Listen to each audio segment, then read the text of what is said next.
سلام و وقت بخیر. اسفندیار ولی خان رهبر حزب نشنال پشتونخوا میگوید مذاکرات بین الافغانی یگانه راه حل مسئله افغانستان میباشد و افزوده است طرفهای درگیر در ماه مبارک رمضان باید آتش بس کنند و گفتگوهای صلح را سرعت بخشند.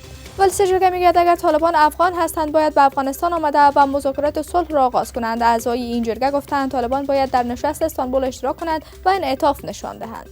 کمیسیون حقوق بشر افغانستان گفته است در 5 روز اول ماه مبارک رمضان 39 فرد ملکی شهید و 40 تن دیگر مجروح شدند. این نهاد افزوده است قربانیان رویدادهای تروریستی از ولایت ننگرهار، کندهار، فراه و پروان بود و عاملین بیشتر قضایی طالبان مسلح بوده است. مشاور امنیت ملی آمریکا میگوید پس از خروج نیروهای خارجی کسی ضمانت آینده افغانستان را کرده نمیتواند، اما مقامات حکومت افغانستان گفتند نیروهای امنیتی و دفاعی توانایی دفاع از کشور را دارند. و در تیراندازی معترضان در ایالات پنجاب 8 پلیس پاکستانی کشته شدند. گزارشات میرساند که معترضین تحریک لبک خواهان خروج سفیر فرانسه از پاکستان هستند، اما حکومت آن کشور خلاف این امر است.